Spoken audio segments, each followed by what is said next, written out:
Assalamualaikum dan salam keluarga Malaysia. Berita tengah malam bersama saya, Sahih Samsudin. Susulan fasa perairan monsun yang dijangka bermula esok hingga pertengahan Mei ini, orang ramai terutamanya penduduk di kawasan rendah dan berhampiran sungai diingatkan supaya bersiap sedia menghadapi banjir. Menurut Ketua Pengarah Jabatan Pengairan dan Saliran JPS, Datuk Insinyur Dr. Muhammad Nasir Muhammad Noor, kejadian ribut petir dijangka berlaku dan lazimnya membawa hujan lebat berserta angin kencang dalam jangka masa yang singkat. Dalam satu kenyataan, beliau menjelaskan risiko kejadian banjir kilat akan meningkat dan sangat bergantung kepada keupayaan sungai, sistem saliran, kolam takungan, pintu air, rumah pam mudah alih dan lain-lain infrastruktur banjir sedia ada. Sebagai persiapan, JPS sentiasa melaksanakan operasi dan kerja-kerja penyelenggaraan semua infrastruktur berkenaan secara berkala agar ia berfungsi dengan baik. Ban dan tebing sungai juga sentiasa dipantau rapi untuk memastikan tindakan serta-merta dilaksana apabila berlakunya kejadian ban pecah atau tebing runtuh. Program Ramalan dan Amaran Banjir PRAB yang kini telah beroperasi penuh di Kelantan, Terengganu dan Pahang turut dilaksanakan. Sistem ini meramal dan mengeluarkan amaran banjir untuk membantu pasukan penyelamat banjir dan masyarakat bersiap menghadapi banjir. Maklumat hebahan amaran banjir dan status aras air sungai dan kelebatan hujan di seluruh negara boleh diperoleh daripada laman sesawang atau menerusi aplikasi seperti tertera.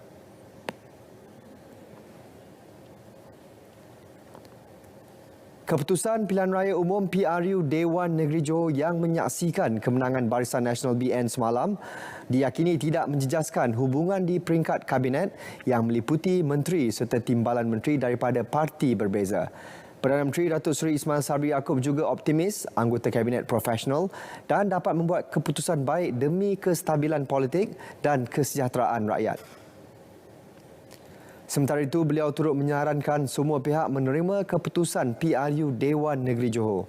Katanya kerajaan yang telah dipilih perlu disokong demi keluarga besar Malaysia untuk bersama-sama membangunkan negara.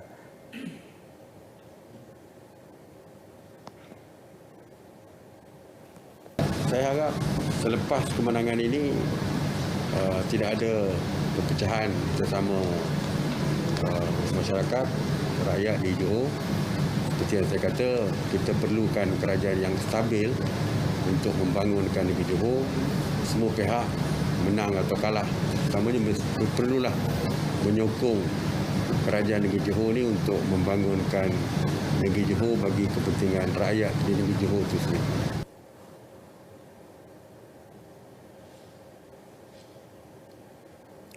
Dalam perkembangan sama, Perdana Menteri menyifatkan kemenangan besar pada PRU Dewan Negeri Johor adalah di luar jangkaan.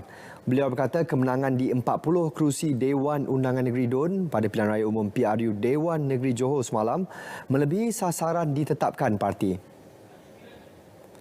Datuk Ismail Sabri yang juga naib Presiden UMNO berkata ini kerana ramai menjangkakan Barisan Nasional BN boleh menang tetapi dengan majoriti mudah atau 35 kerusi. Beliau percaya rakyat sudah boleh membuat perbandingan iaitu ketika negara diperintah BN selama 60 tahun sehingga rakyat melihat kelemahan parti. Namun menurutnya selepas PRU ke-14, rakyat sudah boleh menilai dan ternyata yang dijanjikan parti lain tidak dipenuhi meskipun sudah diberikan peluang sebelum ini. Perdana Menteri turut menyampaikan ucapan terima kasih kepada pengundi Johor kerana memberikan kepercayaan kepada BN untuk menerajui kepimpinan negeri itu.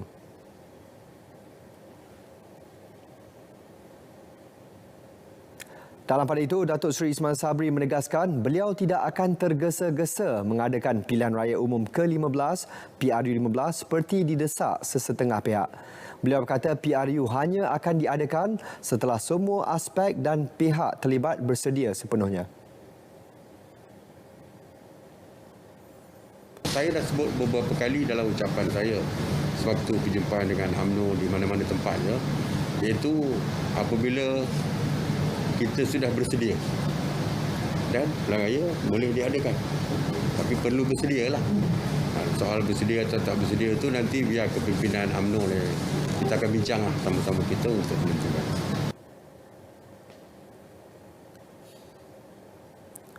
Menteri Kesihatan Khairy Jamaluddin pula berpandangan belum ada keperluan PRU diadakan kerana situasinya berbeza dengan PRU Dewan Negeri Johor. Keadaan kesihatan awam yang stabil perlu dijadikan pertimbangan sebelum PRU 15 diadakan. Dari sudut kesihatan awam lah, saya nampak boleh kita tunggu dulu sehingga keadaan bertambah stabil. Keadaan dah stabil, tapi dia bertambah stabil. Dan jangan kita mengundang benda yang tak perlu kita adakan kerana semata-mata kita nampak ada peluang politik. Yang lebih penting adalah kesihatan awam dan pemulihan negara. Kita nak pulihkan negara, baru nak buka sempadan, baru nak start. Saya rasa bagilah peluang sedikit untuk keadaan bertambah stabil. Dalam perkembangan berkaitan, Khairy memaklumkan Kementerian Kesihatan bakal mengadakan perbincangan dengan Suruhanjaya Pilihan Raya SPR bagi mencari mekanisme yang membolehkan pesakit COVID-19 mengundi pada pilihan raya. Beliau berkata perkara tersebut perlu dibincangkan supaya hak individu terlibat tidak dinafikan dan pada masa sama tidak memudaratkan orang lain. Sebab kalau dipanggil pilihan raya umum pun, masih akan ada orang positif COVID.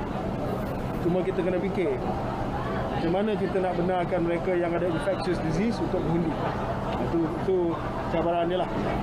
So, saya akan bincang dengan SPR. Okay. Ada ke tidak satu mekanisme yang selamat yang boleh diwujudkan nanti. Beliau berkata demikian selepas merasmikan program khidmat komuniti sempena sambutan Hari Pembantu Perubatan 2022 di Senawang.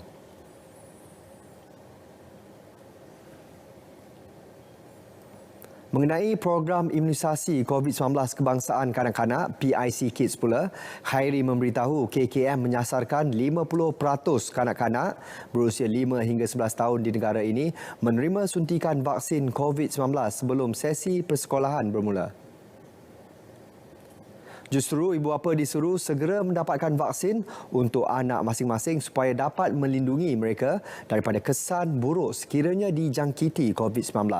Setakat ini 32% kanak-kanak telah menerima suntikan. Beliau turut menasihatkan ibu bapa supaya tidak mengamalkan sikap tunggu dan lihat memandangkan sesi persekolahan akan dibuka seminggu lagi.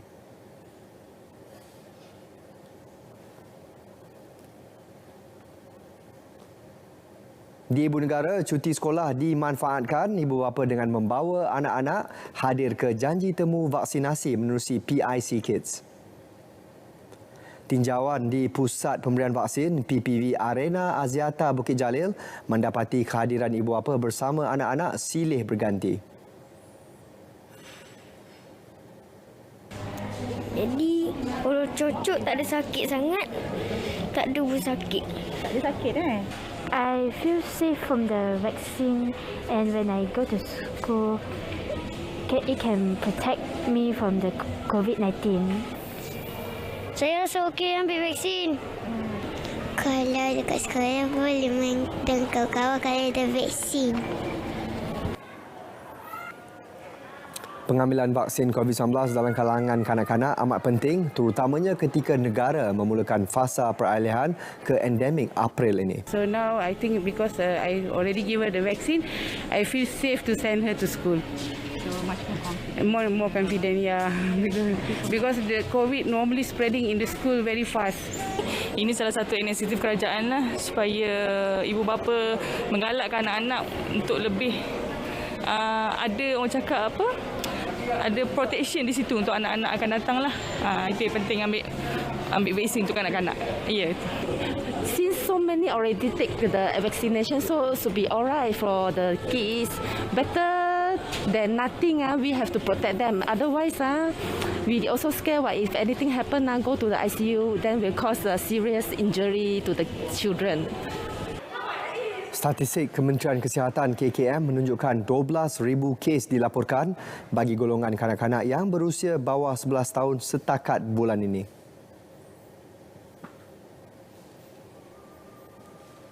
Ya, saya Saya menyeru kepada semua ibu bapa yang mempunyai anak yang berumur 5 ke 11 tahun untuk tampil ke hadapan untuk mendapatkan vaksin di mana-mana pusat pemberian vaksin yang terdekat dengan rumah anda.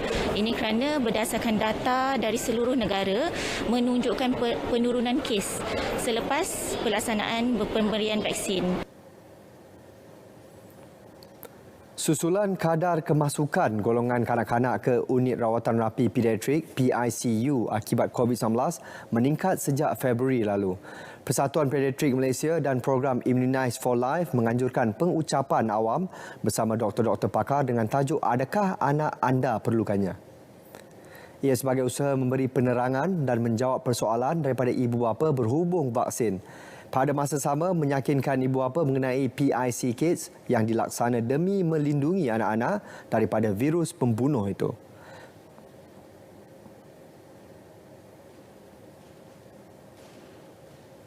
Dan kalau kita lihat sepanjang 3 minggu lepas, terdapat 17 kematian dah kanak-kanak di seluruh negara, dan sepanjang minggu lepas sahaja 12,000 kanak-kanak bawah umur 0 hingga 4 tahun dan 13,000 kanak-kanak umur 5 hingga 11 tahun telah dijangkiti kuman COVID. Daripada tahun lepas, kategori yang kebiasaannya mereka masuk dalam keadaan kategori yang rendah. Tapi kali ini dia masuk dalam keadaan kategori yang agak tinggi. Kategori 4, kategori 5 tu lebih ramai. Selain kesan terhadap badan, kanak-kanak yang dijangkiti COVID-19 boleh mendapat kesan radang akibat jangkitan kuman. Justru pakar terlibat bersetuju keberkesanan pengambilan vaksin wajar diambil bagi melindungi kanak-kanak khususnya sebagai satu persediaan fasa peralihan menuju endemik. Jadi, ibu bapa, saudara mara, jangan risau. Kita bukan lagi eksperimen. Kita bukan lagi tikus ujian. Ya, kita telah melepasinya kerana kalau anda di Malaysia, anda tak vaksin, risiko anda mati daripada COVID adalah 40 kali ganda berbanding anda dapat vaksin mRNA. Di United States, sebab mereka banyak menolak vaksin, risiko untuk mereka mati 100 kali ganda. Jadi, insya-Allah mRNA amat berkesan, paling berkesan dan ia telah pun menyelamat berjuta-juta nyawa. IKM, Anjuran Yayasan Prihatin Nasional Prihatin dapat membantu merealisasikan hasrat pelajar luar bandar dan pendalaman ke Menara Gading. Perdana Menteri Datuk Seri Ismail Sabri Yaakob berkata, melalui program itu, golongan berkenaan dapat didekati sekaligus memudahkan urusan mereka melanjutkan pengajian ke Institut Pengajian Tinggi IPT. Program turun padang itu bakal diadakan di 50 lokasi seluruh negara. Fokus kita adalah untuk membantu keluarga-keluarga miskin, untuk membantu pelajar-pelajar daripada kawasan luar bandar pendalaman. Dari segi pendidikannya, dari segi fasilitasnya mungkin tidak mempunyai padang permainan yang sama rata dengan pelajar-pelajar yang berada di bandar-bandar besar. Jadi dengan adanya program pendidikan belajar ini, patut kita boleh melihat pelajar-pelajar yang sedikit ketinggalan akibat daripada status keluarga mereka dari segi pendapatan dan juga dari segi kedudukan mereka. Beliau turut menyeru supaya agensi kerajaan, syarikat swasta dan syarikat berkaitan kerajaan GLC menyumbang supaya lebih ramai pelajar miskin dan tidak berkemampuan dapat dibantu untuk menyambung pengajian.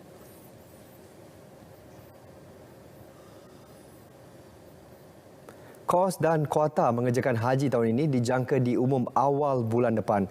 Ia selepas Menteri di Jabatan Perdana Menteri Hal Ehwal Agama Datuk Idris Ahmad dijadualkan mengadakan perbincangan dengan Kerajaan Arab Saudi mengenai perkara berkenaan hujung minggu ini. Bercakap kepada pemberita di Kota Baru, Kelantan, Timbalan Menteri di Jabatan Perdana Menteri Hal Ehwal Agama, Datuk Ahmad Marzuq Syahari berkata, perbincangan turut merangkumi aspek SOP yang perlu dipatuhi jemaah haji semasa menunaikan ibadah itu nanti. Katanya kerajaan akan membuat pengumuman berkaitan SOP dan kos haji berdasarkan hasil perbincangan itu nanti. Sementara itu, Datuk Ahmad Marzuq berkata, pelaksanaan penjarakan fizikal untuk solat jemaah selaras fasa peralihan ke endemik mulai 1 April ini terletak dalam bidang kuasa kerajaan negeri. Katanya di peringkat wilayah persekutuan, ibadah solat telah dilaksanakan tanpa penjarakan.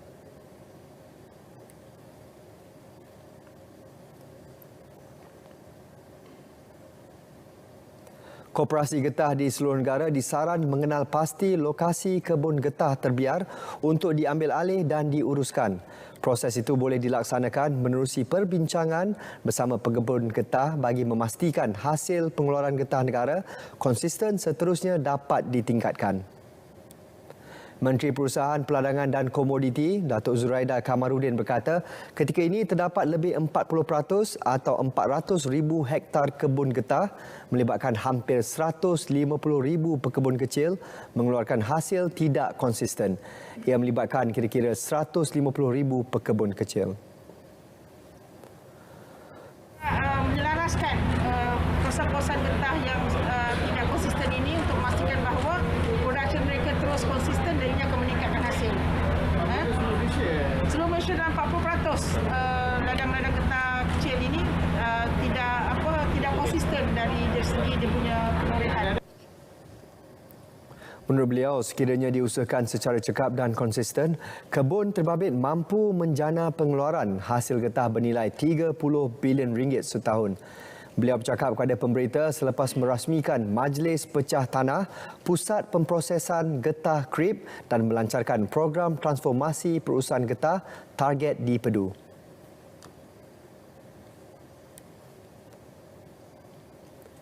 Minggu Melaka Expo 2020 Dubai bermula hari ini sehingga Sabtu depan diketuai Ketua Menteri Datuk Seri Sulaiman Muhammad Ali. Kerajaan negeri membawa beberapa agensi termasuk Perbadanan Kemajuan Negeri Melaka (PKNM), Badan Kawal Selia Air (BKSA), Tourism Melaka selain turut memberi ruang kepada perusahaan kecil dan sederhana PKS bagi mengetengahkan produk mereka. Datuk Seri Sulaiman sebelum ini memaklumkan sasaran RM500 juta pelaburan akan diperoleh sepanjang berlangsung Minggu Melaka. Sasaran melibatkan semua sektor yang akan melonjakkan ekonomi negeri termasuk pelaburan, pelancongan, produk buatan Melaka serta pendidikan. Expo 2020 Dubai akan melabuhkan tirai pada hujung bulan ini.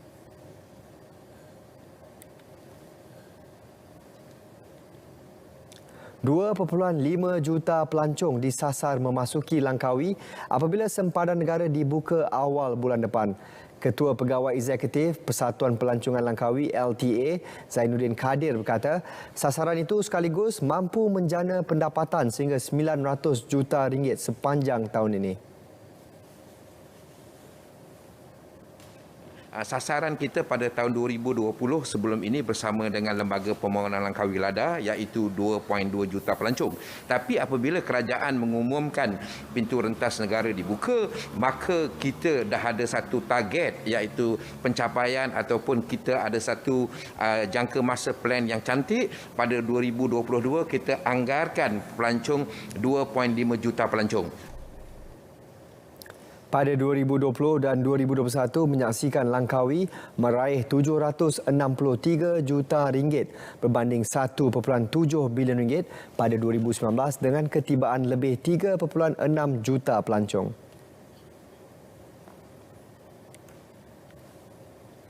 Dewan Majlis Perbandaran Ampang Jaya MPAJ Ceras Baru dijadikan pusat pemindahan sementara PPS bagi menempatkan penduduk Taman Bukit Permai 2 Ampang yang terjejas akibat tanah runtuh.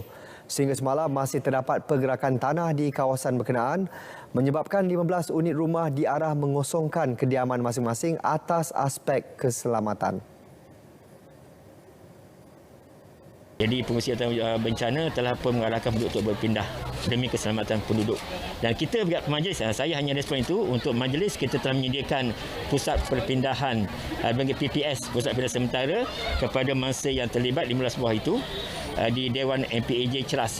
Sebuah Ceras baru. Ceras baru. Jadi itu kita telah sediakan, dan juga bagi pihak MPAJ kita memantau slope yang berkenaan bersama bantuan daripada JMG dan juga daripada JMG Jabatan Mineral dan Geosains dan juga daripada JKR. Dalam pada itu, polis menasihatkan penduduk di 15 rumah di Jalan Bukit Permai 1 Ampang untuk mengosongkan kediaman dan berpindah sementara susulan berlaku gelongsoran tanah baru semalam di kawasan tanah runtuh di Taman Bukit Permai 2. Ketua Polis Daerah Ampang Jaya ACP Muhammad Farouk Ishak berkata gelongsoran tanah agak besar itu dikesan berlaku pada 7 malam namun tidak membabitkan sebarang kemalangan atau kemusnahan harta benda. Menurutnya, kawasan Taman Bukit Permai 1 terletak di atas bukit iaitu berhampiran lokasi insiden cerun rentuh. Justru penduduk dinasihat berpindah kerana khuatir kejadian gelongsoran tanah yang baru akan memberi kesan kepada satu deretan kediaman di kawasan tersebut. Beliau memberitahu keputusan tersebut dibuat selepas pemeriksaan daripada Jabatan Mineral dan Geosains JMG mendapati kedudukan tanah tidak stabil dan boleh menjejaskan keselamatan penduduk di kawasan itu.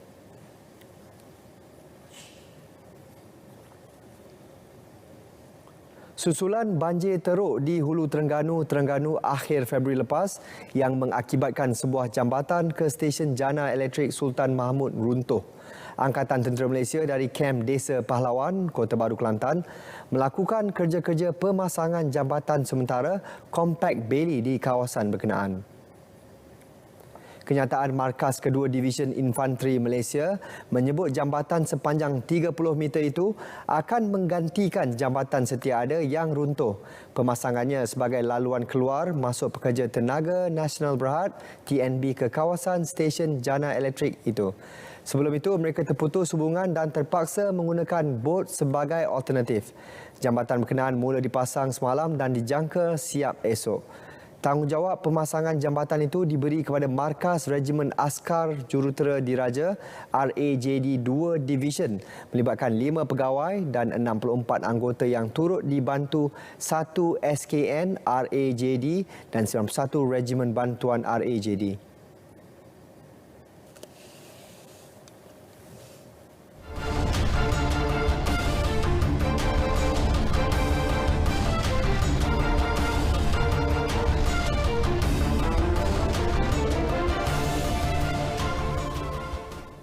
Sukan kita mulakan dengan kejuaraan Cup Prix Malaysia 2022. Pasukan Petronas Sprinter Yamaha SCKJ Racing menggegarkan aksi pembuka tirai perlumbaan musim ini apabila meraih kedudukan 1-2 kategori CP150. Gelaran juara menjadi milik Ahmad Afif Amran, manakala rakan sepasukannya Muhammad Izzat Zaidi Muhammad Salihan meraih tempat kedua. Dalam perlumbaan tersebut, strategi dan keserasian rakan sepasukan merupakan aspek paling penting bagi mengekalkan momentum hingga ke akhir perlumbaan di litar antarabangsa Sepang.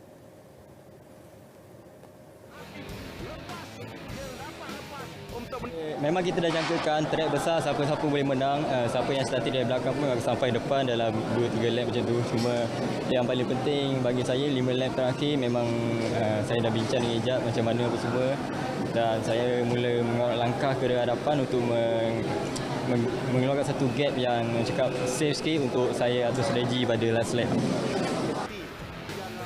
Sepanjang perlumbaan berlangsung, 2 pelumba tersebut diberikan tentangan sengit namun berjaya mengekalkan kedudukan di selekoh terakhir.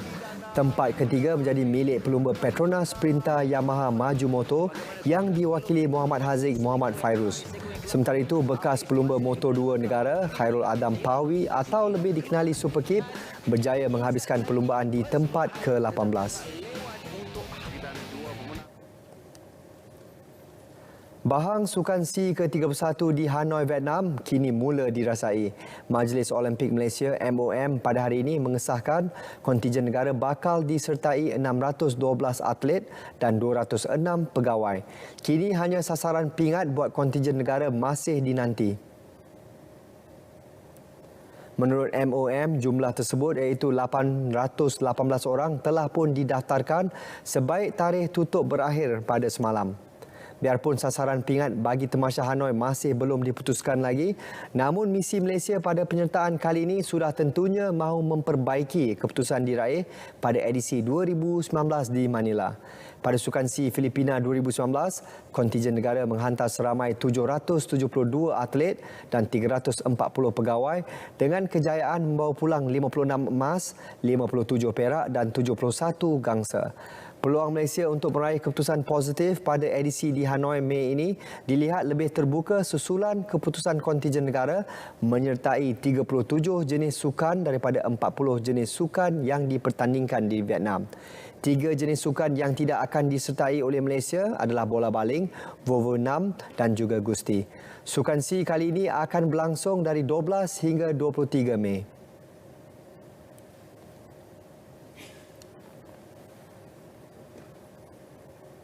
Aksi Piala FA, Ketua Jurulatih Sabah FC Datuk Ong Kim Swee tidak mahu semua anak buahnya terlalu selesa dengan kemenangan 2-0 menewaskan Respect FC semalam. Jelas beliau, fokus pasukan kini tertumpu pada aksi Liga Super menentang Melaka United 5 April ini. Menurut Datuk Kim Swee, kemenangan pada aksi semalam adalah sesuatu yang baik untuk pasukan. Bagaimanapun, beliau masih belum berpuas hati dengan prestasi pemain terutama keserasian antara mereka. Dalam perlawanan di Stadium Likas, Sabah FC membuka tirai jaringan menerusi pemain tengah Umareng Bacok pada minit ke-50. Gol kedua perlawanan diperoleh menerusi pemain pertahanan Nazirul Naim Cik Hashim yang memanfaatkan hantaran cantik daripada pemain import Park Tae Soo pada minit ke-85.